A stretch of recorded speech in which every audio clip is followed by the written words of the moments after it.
When you're making a decision about your life and your your purpose, long-term life and purpose, as often as not, what do you mission. want might not really be the right question. Welcome to the Driving to the Rest podcast. This is Inelia. And this is Larry. Just a quick note. If you're hearing this, you're on our free feed, which means you'll only get the first part of this conversation. To access the rest, go drivingtotherest.com and subscribe to the Wisdom Keeper Hour. Join us and our expert panelists for detailed insights and the after party where you're invited to join in the conversation. Head over to drivingtotherez.com and become a subscriber. Your $8 subscription keeps this podcast ad-free and helps us keep the lights on and maybe even get a decent cup of coffee.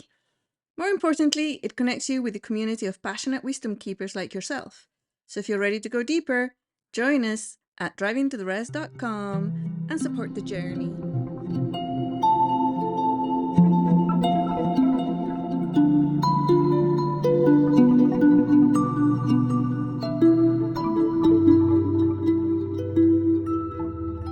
Greetings! Welcome to Chapter 2 of Why is... What You Want. What do I want? What do I want? It's the wrong question. Indeed.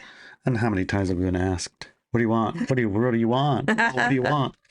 We're working on manifestation, often as not. What do you want? You have to find the why. It's a thing, right? Yes, yeah. You need to know what you want. But indeed. When you're making a decision about your life and your your long-term life and purpose, as often as not, what do you want might not really be the right question. So chapter 2, we're going to look at it some more. You have more of an article, and you ended last week with a question. Yes. So a better decision-making question would be, does this choice support the mission I'm here to fulfill? Yes. So then we have to figure out what is my mission? Oh my God. Yes. Right. One of the reasons I adopted this method is that I realized I had no idea how to live in a physical universe or how to make decisions within it. When I tried using conventional decision-making frameworks, the outcomes were often disastrous. A common example is the advice, get a degree so you can be financially independent. That seems like something all of my kids got told. Yeah. Ad nauseum. Yeah.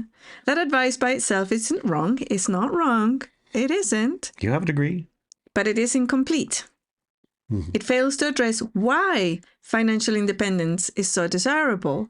If the underlying motivation is fear of poverty, the result will likely be poor.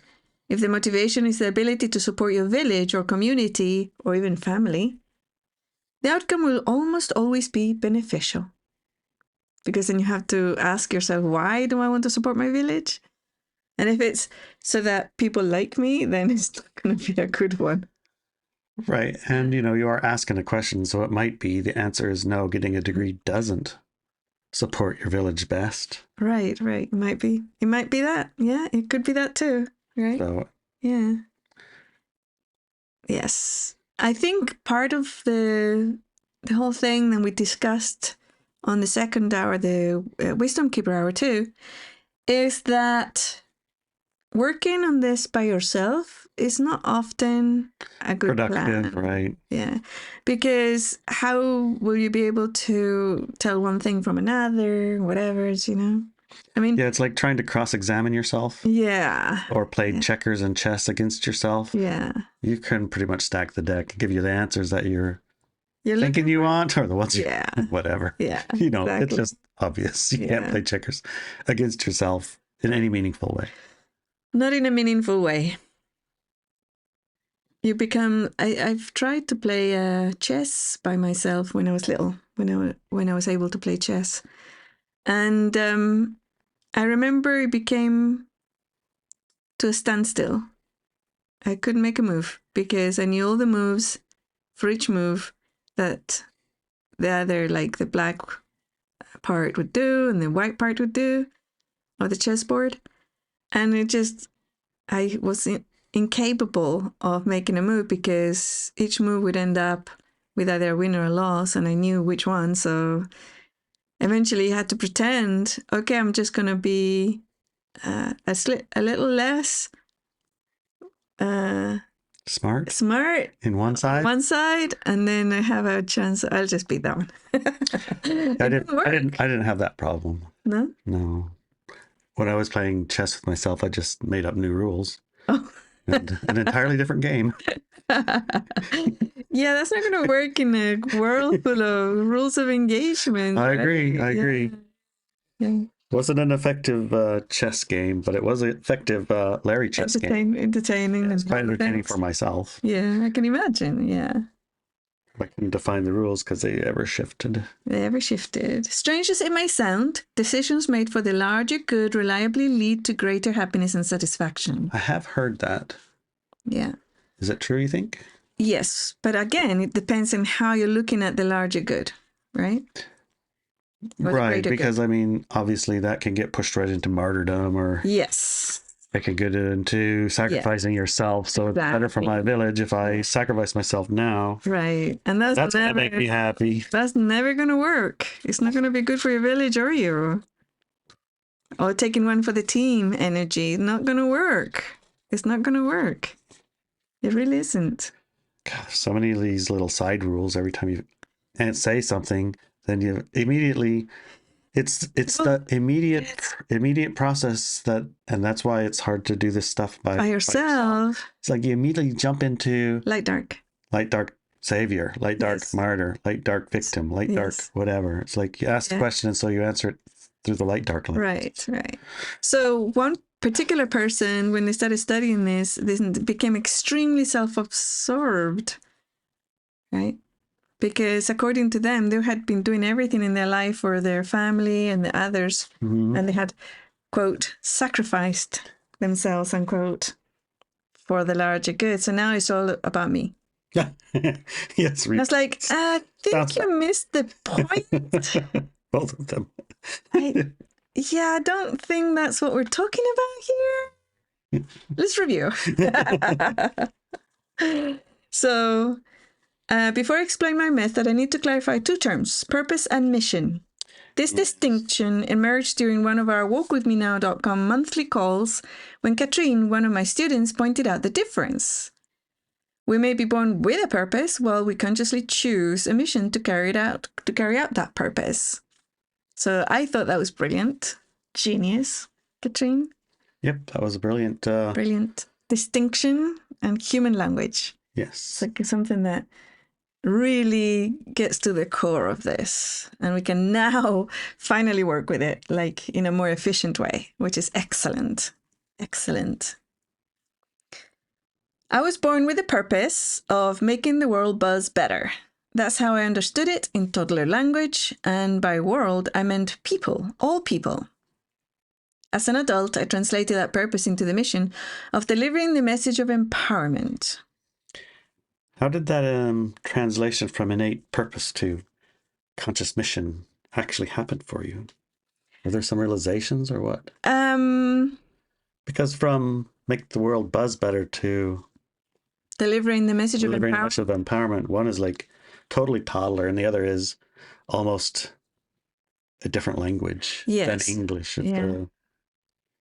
Like almost all of the words need defining in their relationship to each other. How was that accomplished and all these other things? That was accomplished in 2010 when I said yes to a request by the Human Collective and Gaia. We might even say the pink, right? A request of becoming a public person. And I translated the world buzzing better to mean delivering that message of empowerment, even though at the core of that request, I mean, it evolves, right, through time and space. Becoming public. So this mission of make the world, delivering the message, delivering the purpose, making the world buzz better, and the mission facilitating the delivery of the mission of empowerment. The mission of empowerment delivery came around in 2010 or 11 when 10. The request came to become public. Yes. So the purpose has changed through the years. The mission has stayed the same. I mean, no, the the purpose has stayed the same. opposite. The purpose has stayed the same. Right. But Make the the world mission, better. yeah, the mission has The changed. way to do that Has in changed. a public way is delivering the message of empowerment. Yes. And how did that come to you? Well, I sat down for a few days or weeks with the request of becoming public, and I couldn't quite understand the reason for it. And that reason to be public? Yes. What I said, well, actually, I don't qualify. And I was like, really, I'm the last person you want to become public because I don't even like that. I like to be private. And I wasn't the first choice. There was 2 others that were supposed to do this particular mission, become public. Step up, Yeah. And they failed. They didn't quite get there. And who's the judge of them failing? Themselves. They got hijacked and went in a different direction completely. And so because they couldn't step into that energy, I was requested to do it. I said yes. And then it was like, okay, so yes, okay, fine. Now, what? I mean, for what and why and all that. And the process of coming up with this mission, does this facilitate the delivery of message of empowerment, was basically delivering the message of empowerment was the mission. It's like, okay, so as a public being, you have to do something. You can't be just say, hi, in the screen, hi. Here I was going to say, just a sec, I remember you've said in the past that when you asked about it, the answer was to just be yourself. Yes, that was the actual answer. Just be yourself. So don't worry about it. Your purpose to make the world buzz better, and your actual mission is just be yourself, honey? So I said, well, what does that even mean? What is self? Oh, no, of course. Right? And then after looking at that, what is self? What is self within myself? You see, at this point, I wasn't even using the words I. Right. I didn't even know how to use the word I properly. So it's like, what is self? And I had to sit with that. Self is what? So if be myself, what does that even mean? And then it's like, okay, so let's look at this other thing. What can you do? Right? So you started playing chess with yourself. Yeah, and it doesn't work. You really didn't have anyone to bounce this with, did you? No, not at the time, except for Gaia and the Human Collective. Right. Those are the and they're very poor at figuring out how to singularly exist and communicate with another singular human. Yeah. They can. And then they basically said it doesn't matter. Yeah. Figure something out that will hold the why for you. Hold your attention.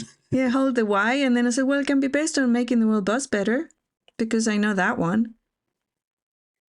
Oh, wait, how can we do that and be public? What does a public person do? So I went to join a consort, like a massive event conference in San Diego of lots and lots of people who were public, which in my understanding were making the world buzz better. Oopsie. I know. I've learned since that that wasn't it. That wasn't it. But at the time I thought so. And I did find a handful that were actually doing that. Usually and I went to their lectures. That place, didn't they? Yes. I don't think any of them are still working there. But anyways, apart from that it was a Hay House publishing event with a lot of their authors and other people.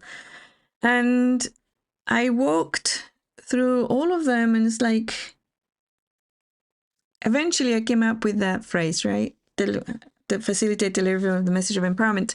And before that, and I know sometimes I've used this sentence forever, but in my mind it's like the world buzz better. Does this facilitate the world buzzing better?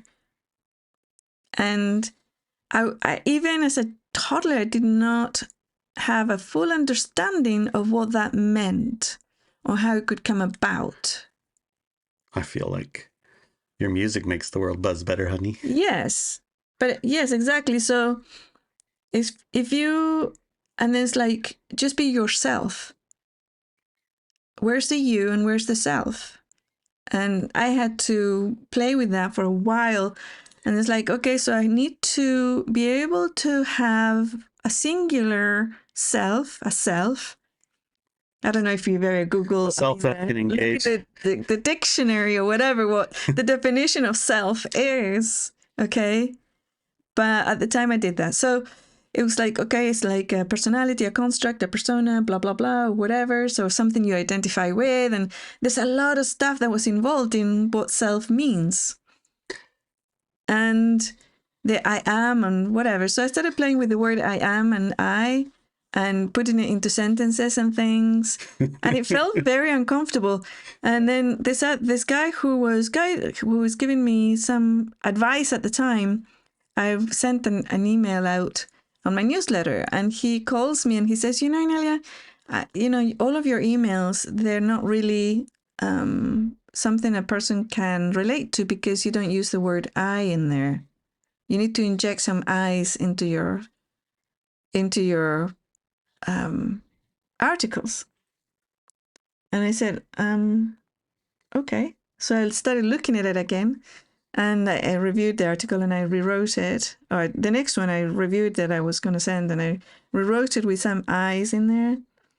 My experience, and I have done this, and I think, or I feel, all these things, right?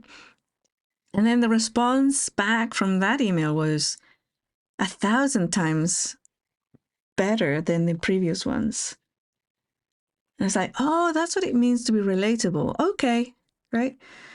But the whole thing of just be yourself, don't worry about anything else. I'm like, yeah, not enough guidance here. The problem is because being yourself isn't public at the time, especially. What do you mean? You would interpret being yourself, and yourself doesn't want to be public. Well, yeah, that's why I said that. If I were to be myself, then I would be like, I'd be locked up in my house with the beautiful garden and nobody bothering me. Right. Is that compatible with being a public person? It does. It's not. Well, so do that, but let people see it, basically. Right. Right. Right. In other words, like, oh my God. So do I set up a webcam while I do the garden? The dishes and the gardening? Or what do I do here?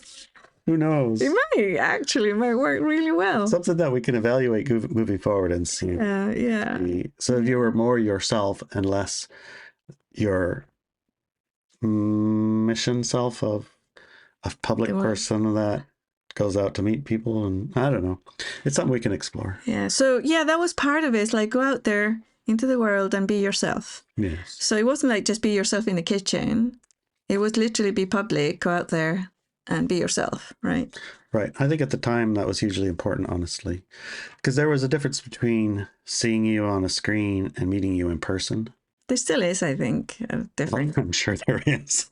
But I know for me, for a fact, that reading the messages that you wrote in emails, they were very interesting. Reading your books were like, I was so thirsty for this book, and I read the dang thing, and then I look for more, and they're like, oh my God, it's hard to find any more books. There are more, but how do you get them, you know? Yeah. And then when you had some public events, the meeting you, seeing you, and hearing you say those things, that was like the light bulb could like come on, I guess. Mm-hmm.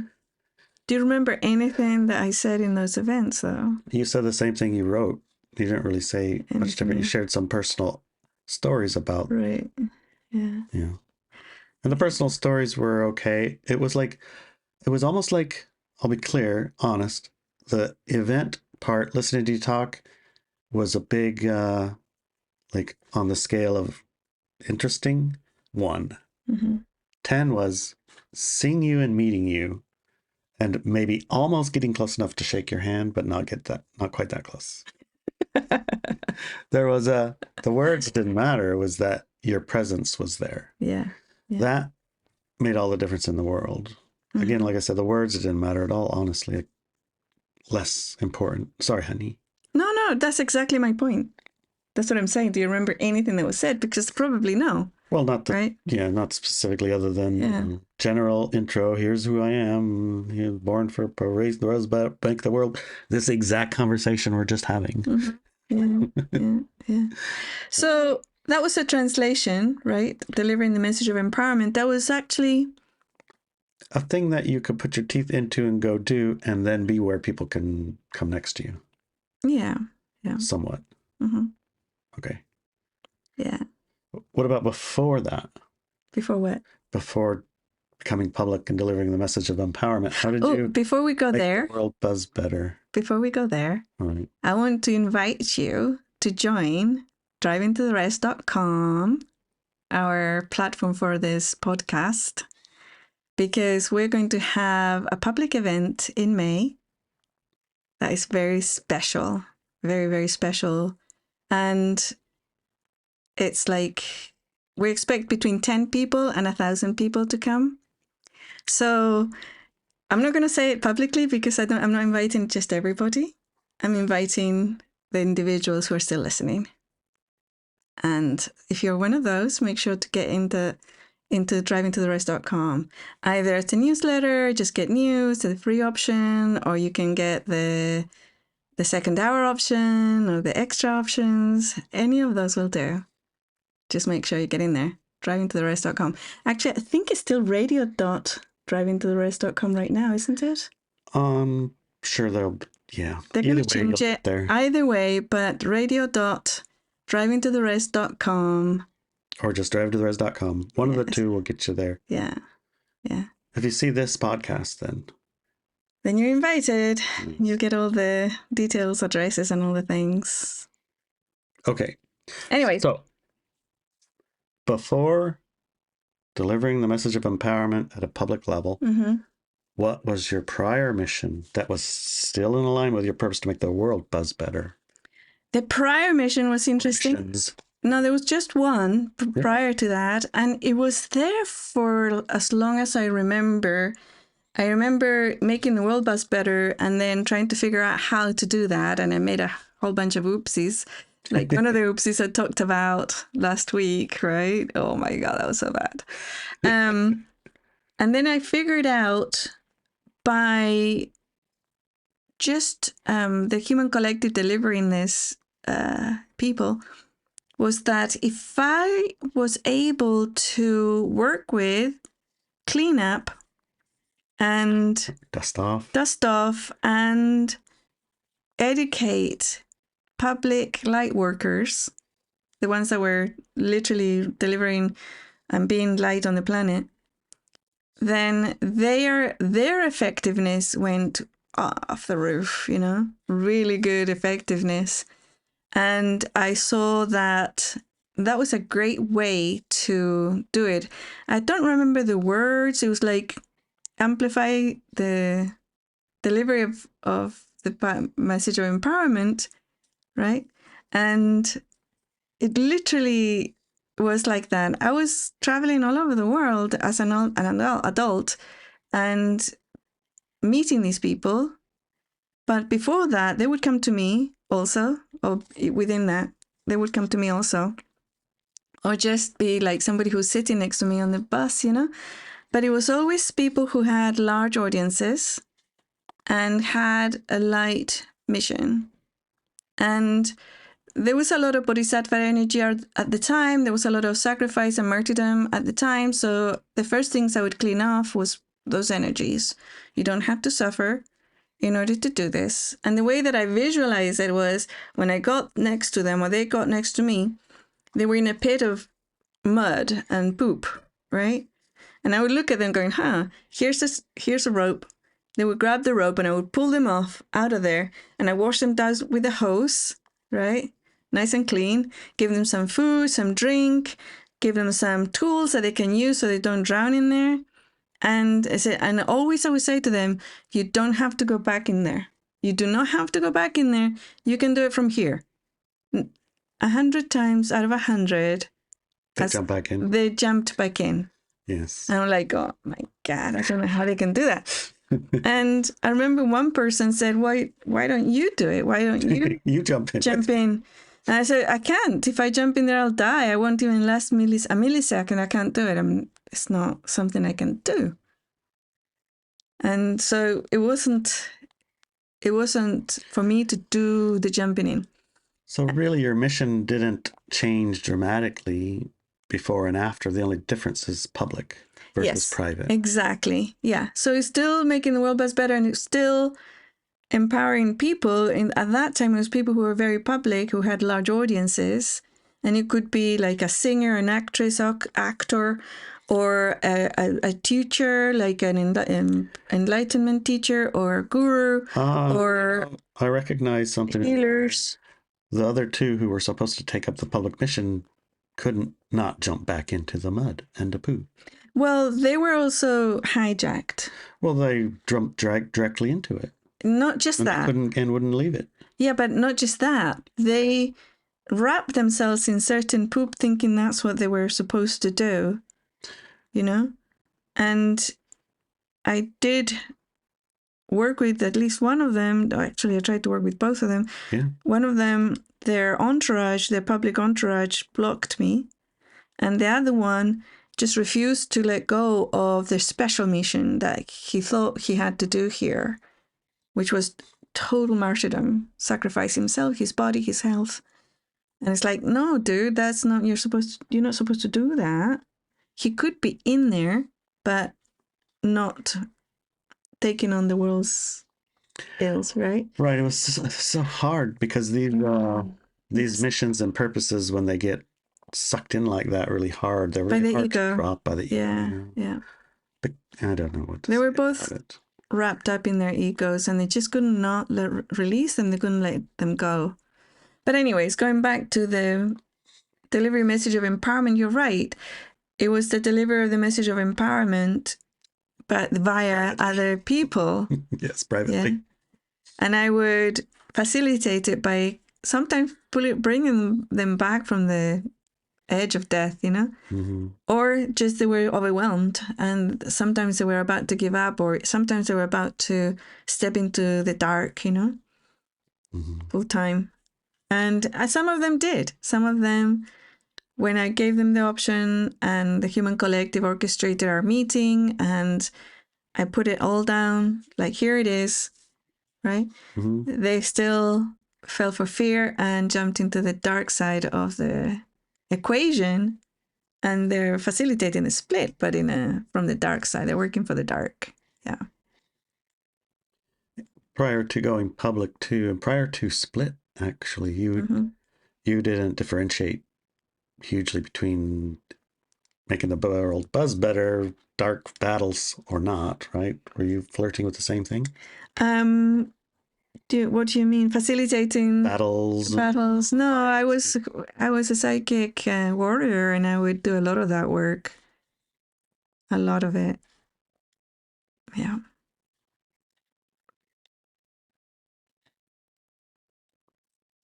Facilitating the message of empowerment by removing battles with by removing the dark forces or whatever. Yeah. Yeah. Okay, well, clearly you were capable of stepping out of that where the others weren't, and maybe that's why the public part is for you. I don't think so. No, they didn't do that. But also in 2011, when we had the split, I was clearly guided to stop doing any type of warrior energy, any warrior in any type of battle, because that feeds that like dark paradigm, the dark side of the paradigm. So it's like, no more. Like, that ends now. And I said, okay, fine, I'll stop now, and I did. It was hard because, when you're like a talented warrior, you want to use your talents. Oh, I know. When you're a talented fisherman, you want to keep on fishing. When you're a talented warrior, you want to keep on warrioring. Yeah. I hear you. In this decision-making process in practice, like, does this facilitate the delivery of the message of empowerment for you? Mm-hmm. Do surprises come up when you ask that question? Do surprises come up? Yeah, you ask the question about a thing and the answer is a surprise. It's no, or the surprise answer is yes. Mm-hmm. Yeah. There's been situations where I go, what? Can you give me a for instance? There's so many. It's a very broad subject. How about one where you got the answer is no, even though it seems like that would definitely be yes, like getting a publisher, for instance. Right. Yes. Get your books broad marketing and millions of dollars behind them. Yeah.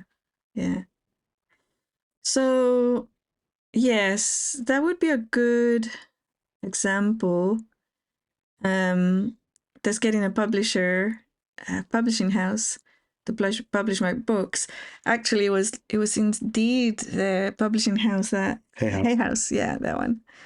With getting my books published on Hay House, facilitate the delivery of the message of empowerment, and I got a no, and like, what?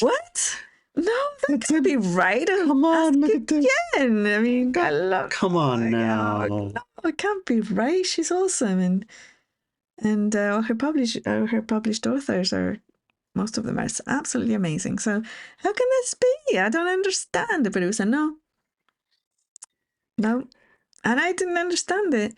And now recently has come to light that a lot of that organization was not light, was dark. Yikes. Like a light worker trap, you know? There's a lot of those. Light worker trap. Yeah. So yeah, that would be one of those. How about surprise yeses? Getting a divorce. Well, separating from my previous husband, not divorcing as such. Energetic divorce. Right. Not even that. So not even that. Leaving, leaving my previous marriage. I was quite shocked. That was yes. Because it's like it didn't make an surface appearance anything easier in your life. No. Nothing was easier. You went from having money and support in a giant house to living out of the trunk of your car, and it wasn't even your car. It's like you still owed money on it. Mm-hmm. Yeah. And all of your support network of friends and locations and my babies and so how could that possibly facilitate it? Right. I mean, looking back, and you can see how and why and all the things, but not at the time. I couldn't. What? It's impossible. Right. Yeah. Of course, that does have a little bit of a warning attached to it. And I don't know if it happens with everyone, but it probably does to some degree. But asking the question, getting the answer, and then ignoring it has repercussions. Yeah, it does. It has repercussions. But also, one of the things that I insist with people is that they do the truthing exercise that I have in my Truth and Lies class, which actually is coming up as the class in focus for March. Mm-hmm. Because, and then there's the exercise, like you start changing, because you might get a maybe or you get a yes. Is that my yes? Is that soul yes? That, you really need to work with the words because they change. And most of the time when people say, okay, so if I eat, like one of the examples I used last week, if I eat this much pasta, is it healthy? Yeah. Or if I eat this packet of pasta, is it healthy? And it was a no. And then I said, oh, wait, if I eat half of it, is it? Yeah, you shouldn't eat a whole packet of pasta yourself. Exactly, right? So it's like, no, what about a quarter of the pack? Yes, it's healthy. It's quite literal, isn't it? Yes. So it's like we often, and we have some examples on the Wisdom Keeper Hour. Yes, we totally do. We will ask a question to get the answer that we or our ego has decided is the right answer for us, that the ones that we want to hear. Mm-hmm. Yeah. And it's not just about this question about purpose and mission, but all sorts of different questions too. And you have to be very wary of, that's why I say, don't work alone. And that's why we have like a very established community in our podcast, because then you don't work alone. There's all these other people you can bounce ideas with and get clarity. And there's a lot of people who start study groups of classes and courses and tools and things. or even studying the podcasts, which feel to me like lectures anyways, or many of them are, yeah, totally. So yeah, my mission has changed, or the nature of the mission has changed through the years, I would say, for sure. But the purpose I was born with, making the world buzz better, has not changed. And where did that come from? I was too little. I just remember it as, yeah, we're here to make the world buzz better. So if you could... But don't leave any footprints on the world. Just don't do that. Don't do that. But making the world buzz better, yes. But do not leave any footprints on the world. That's what. Make sure. If you could go back and tell your toddler self something now, particularly maybe about that, what would you tell her? I would tell her. It says, make the world buzz better. And then you'll say, but don't leave any footprints on the world.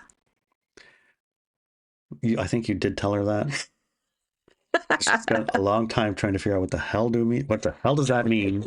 Yes. Great. Imagine a toddler walking on the sand, on the beach, trying not to leave footprints, right? That was me. That was me, yeah. You did the rice paper on the hallway. I did. Run down the rice paper and not make a print. Yes, because of the show that was on. That was when I was way older. I was like 9 or 10 or whatever. Kung Fu show. Yeah. You'll just let yourself have that. You're not going to go back and correct that yet. Just let her do that. I don't think. I mean, would you tell yourself anything else? How's that? I can't think of anything. Can you think of something to tell my toddler self? Be yourself. Figure out what a self is. It's gonna make your life so much easier when you grow up.